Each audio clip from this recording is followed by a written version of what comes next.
While Dad and me take an Easter holiday, here's something for the big kids.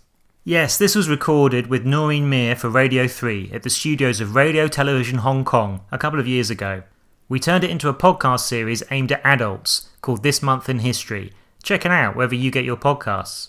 There are no jokes or jingles, I'm afraid, but if you're interested in how the Mona Lisa became the most famous painting in the world due to a writer and a robbery, then keep listening. And listen out for me! My 7-year-old son asked the key question which we'll be talking about. Why is the Mona Lisa the most famous painting in the world? Hang on a second. He's 7. How does he even know about... When you were 7, Paul, did you know about the Mona Lisa? I like to think I would have heard of it. I mean, I come from the south of England, not so far from Paris where the Mona Lisa is, but no. I don't think I... Yeah, I credit the boy's parents, but... Touché, absolutely. But the answer to that, there's several answers. It's in large part due to what happened during this week in history, which is why we're looking at it this week. Leonardo da Vinci, of course, painted it, the Mona Lisa. He may be the ultimate all-round Renaissance man, but he's not seen by art experts as the greatest Renaissance painter. And Michelangelo was the master at painting the human body, and Botticelli is known for his bright colours. The Birth of Venus would be his most famous painting. And if you tour around the Vatican, everyone's heard of the Sistine Chapel. Michelangelo does paint a decent ceiling, fair enough, but it's the Raphael rooms. There's 4 rooms where the walls are full of Raphael's paintings, and his skill with a paintbrush, to me and I think to many others, was unsurpassed. Yet Raphael is of course far less famous, and his paintings are far less famous than the Mona Lisa. So we need to find out why the Mona Lisa is so elevated above all the rest. And there are a few reasons. Firstly, although Da Vinci is well known as an artist, on top of being an inventor, today there are only 15 or so artworks that we can be certain were painted by him. So first of all, any painting by Da Vinci is rarer than a painting by other Renaissance artists. But why the Mona Lisa? Many focus, of course, on her enigmatic smile. She wore that smile for 350 years, largely unnoticed. It wasn't the most famous painting in the world for the first 350 years after it was painted. So it was painted between 1500 and 1519, so 500 years ago. And it was hanging in the palaces of French kings and emperors. Leonardo da Vinci moved to France from Italy and painted for French kings and sold the painting to them. But it took a couple of things to really throw Mona Lisa into the public spotlight, into the international spotlight as well. First, about 150 years ago, art criticism really got going, and particularly through one essay written by one art critic called Walter Pater in 1867. The writing alone got attention, and therefore the painting got more attention. But of course that's not enough to make it world famous, the most famous painting in the world ever. That takes an event which happens a few years after that. That essay was 1867, and in August, the 21st of August, so a few days ago, in 1911, on a hot Monday morning, 3 men hurried away from the Louvre Art Gallery in central Paris. Doesn't sound too suspicious so far, except the museum was closed on Mondays. By the way, if you're going to Paris, it's still closed one day a week, Tuesdays. Don't go on a Tuesday. We found that out. Yeah, did you? Last summer we went to the Louvre and had to make sure we were aware of that. That's when my son started posing difficult questions like, why is it such a famous painting? We were on a holiday through Italy at first and then France, and we weren't planning on taking him around art galleries, but once he heard names being dropped, Raphael, Donatello, Michelangelo, he then says, and Leonardo. And we're like, what, you know Renaissance painters? No, Ninja Turtles. So as soon as he heard those names being dropped, he'd hear my wife and I speak, are we going to go to this art gallery or into that church? He was thinking the Teenage Mutant Ninja. Yeah, exactly. And he wouldn't let us go past a church or an art gallery if he knew a painting by one of those guys was in there. So we had to go to the mall, and in the Uffizi in Florence, we had to go around the whole huge art gallery and tick them all off. And he had to compare them all, took pictures on the phone, and at the end of the day, compare which was the greatest. By the way, I can tell you, listener, I can confirm that actually the greatest Renaissance painter, according to my then 6-year-old son, is Donatello. Donatello's the best. He particularly liked Donatello's work, so probably the least famous of those 4 Ninja Turtles. Anyway, back to the Mona Lisa. So Sunday was the big social night of the week in Paris. The museum was open on a Sunday, and these three Italian men, led by Vincenzo Perugia, they were handymen working in Paris at the time, and they went to the Louvre on Sunday afternoon, and they stowed away in an art storeroom overnight. And so on Monday morning, they lifted the painting off the wall. You can imagine the security then was really nothing like it was now. And remember, at this point, it is not even the most famous painting in that building, let alone in the world. And these guys, by the way, the handymen, had been hired by the Louvre the previous year to make protective glass cases, for not just for the Mona Lisa, but for lots of the artworks in the Louvre, including the Mona Lisa. Anyway, they slipped down a back staircase and out through a side entrance onto the streets of Paris on that Monday morning, caught the train, apparently the 747 Express, out of the city. And the publicity didn't come, not straight away. It would be 26 hours before anyone would notice the painting was missing. Can you imagine that today? Yeah. Of course, the museum was closed on the Monday, but still, you'd think that there'll be somebody on it, there. yeah. The Louvre, of course, was the largest building. It was the largest building in the world at this time. It had over 1,000 rooms, and we had to visit virtually all of those last summer at my son's insistence. Back in 1907, do you know the Baedeker travel guides? They're still going, started in Europe, but they're worldwide now. And so the travel writer Karl Baedeker, he offered a mere 2 sentences in the 1907 guidebook to Paris, 2 sentences on the Mona Lisa, much less than various other artworks in the museum, such as the Venus de Milo. That's just an indication of before it was stolen, how not very famous it was. So eventually, late on Tuesday, the Louvre announced the theft, and this started a media sensation. The newspaper headlines accompanying a photo of the portrait echoed worldwide. Of course, it didn't just go missing for a few hours, far from it. Thousands of people flooded into the Louvre, and when it reopened a week later, to stare at the empty wall where the 4 hooks were hanging but no painting. We now know today that thousands of people flood into the Louvre. I think I read 8 million a year, and of course nearly all of those will go to see the Mona Lisa. And I think you've put a photo up on the Facebook page, is that right? Well, actually, that's right. Tom Grundy of Hong Kong Free Press actually posted, because I was asking what makes it so special, what do you think of it, and do you like the Mona Lisa? And Tom got in touch and said, this is my view in 2014. And he adds, I really don't get it. And it really is a picture of the Mona Lisa, and literally hundreds of people taking photos of it. And I have to say it's surprisingly small. Now, the portrait... everyone thinks that when they when they see it. Because we see it on the screen and whatnot. It measures to be about 77 centimetres to 53 centimetres. It's quite tiny. Yeah, so on this photo, there's an arced barrier that keeps back the crowds, I don't know, scores of people, maybe into the hundreds of people, keeps them well back from the painting. It was a rare occasion where being in a wheelchair actually helped me, because there's an arced barrier a couple of meters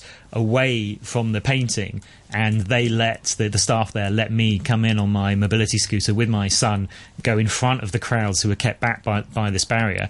And of course, me and my son were taking selfies and with Mona Lisa in the background. No doubt much the annoyance of the maybe 100 or more people who were in the room trying to take their own photos, but there's got to be some advantage. Yeah. Anyway, so the publicity started to echo worldwide as the news came out that it had been stolen back in August 1911. And Perugia, the ringleader of the gang who stole it, he must have soon realised that what he'd stolen had become a liability. It was unsellable. At least you would think that's what he would realise. He hid the painting away in the false bottom of a wooden trunk in his room in Paris.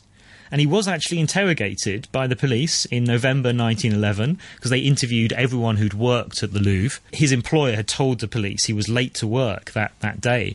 And Perugia said that the reason he was late was because he drunk too much the night before, which, as I said earlier, Sunday was a big social occasion and lots of wine was drunk. So it was a believable excuse. The police believed his story, and they promptly arrested, I don't know if you've done your homework here, they promptly arrested another artist instead and accused him of stealing the Mona Lisa. Pablo Picasso was accused, not just accused, arrested on suspicion of being involved. He was friends with someone who was known to be an art thief, so it was guilt by association. But he was later released, of course. So after the painting was stolen, the conspiracy theories really began to come out. And this is where we begin to see it become incredibly famous. If it was stolen and returned the next day, I don't think we'd be talking about the Mona Lisa as the most famous painting in the world today. The preciousness of lost and then found. Well, yeah, but it was yeah, exactly. It was lost for a couple of years. And in the meantime, various conspiracy theories, I've just got 2 or 3 here, but there were scores of them. Some people said it was the French government trying to distract public opinion from various protests and rebellions in their French colonies in Africa. Others said, as tensions were rising at this time between France and Germany ahead of the First World War, of course, there were people who thought the German Kaiser was behind it. He must have tried to get one over on the French by stealing one of their paintings. The New York Times speculated that it hadn't really been stolen at all. The Louvre, they said that Louvre restorers had messed up a restoration job of the Mona Lisa. They'd botched it up, and to cover up the fact that they needed more time, the museum concocted the story of the theft. So all these stories being avidly read, and each week there'll be a new conspiracy theory coming out in the international media. That's really what catapulted the painting up the public consciousness, so it became more written about, more read about, and more talked about than any other painting in the world. 2 years on, the painting had still not been found. The head of the Paris police retired in shame. But then, in December 1913, Perugia, he left Paris with the painting in his trunk, took a train to Florence. He was from that area in Italy. And there he tried to sell the painting to a dealer who was also director of the Uffizi Museum in Florence. So it's been suggested by 1 or 2 experts that Perugia was a couple of slices of bread short of a loaf, but he thought he'd lie low for a few years, and hopefully everybody would have forgotten about it. Yeah, exactly, and that he'd sell it to the second most famous museum, certainly in the Western world, in Florence, and no one would notice. He argued later, actually, that this was pure nationalism. He, as an Italian national, he thought it was right and proper that the painting came back to Italy's foremost gallery, as opposed to staying in France. Sure. Yes, exactly. The art dealer, of course, in Florence, called the police. Perugia was arrested. He had to plead guilty at the trial, and that's where he came up with that defence. He was under the impression that Napoleon had stolen it from Italy years earlier, but as I said earlier, that was not the case. It was sold to France. Before it went back to Paris, the Mona Lisa was displayed in Florence. So they did get it. I guess that was a thank you to the director there. And also in Milan and Rome. And it was mobbed by visitors, unlike before it was stolen, as it would then be mobbed by visitors when it's returned to the Louvre a few months later. In the first 2 days after it's rehung in its old spot in Paris, over 100,000 people in 2 days came in to view it. Whoa. Yes. Obviously today it's pretty similar. If you go in there, and you might spend 10 minutes in that room, or maybe a bit longer actually, unless you're disabled, trying to get a view of the picture, you might be in there some time. And of course, the room is like that all day, every day. Yeah. What were your impressions of it? Did you like it? Can you see what the fuss is all about? Just looking at it as a work of art, no, I can't quite see why that needs to be the most famous painting in the world. But when you know more of the history of it, and of course, I did just mention it kind of by the way, but we've got to remember Da Vinci is the ultimate Renaissance man. And we went around museums in Italy where we saw his helicopters, his aeroplanes, his tanks. This is 500 years ago. And so I think it's quite right that his name stands out as being more famous than the other Renaissance artists. I love the story of this being stolen for 2 years, and then, of course, that's what makes it famous. It's an act of history hundreds of years after the painting is painted. I suppose I just see this as one up for the historians. We can claim it's a historical reasons. All credit. Yeah.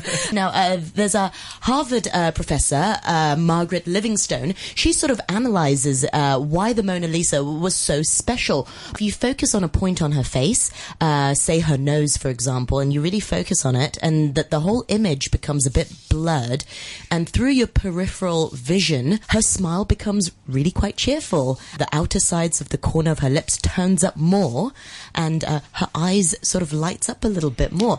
Yeah. I have to say, I tried that a little bit. I focused on her nose, and then, well, she looked blurry, and sort of my peripheral vision, kid you not, she looked like her lips turned up a little bit. Okay, I'm going to... Yeah, no, I can go with that. When you, I guess that's why the barrier is arced the way it is in the Louvre, so that you're always a similar distance away from the painting, but you follow this trajectory, and of course the face changes, and of course the eyes do follow you around the room. Yeah. But the mouth changes. Creepy indeed, but famous nonetheless. Any last words, Paul? Well, yeah, if we've got time, there's a professor of art history called Noah Charney, and he says that if a different one of Leonardo's works had been stolen, then that would have been the most famous work in the world, not the Mona Lisa. There was nothing that really distinguished the painting per se, other than it was a very good work by a very famous artist. Nothing that distinguished it until it was stolen. And the theft launched it into becoming a household name for people who'd never even been to Europe and had no interest in art. And he goes on to say that he was asked in an interview whether he thought that Perugia, the leader of the gang who stole the painting in 1911, whether Perugia had fallen in love with the woman in the painting. And Professor Charney says, I think so. There are a number of thieves who have stolen art and have suffered a sort of reverse Stockholm syndrome, where the hostage taker falls in love with the hostage. In this case, the hostage was a work of art. Good note to end on.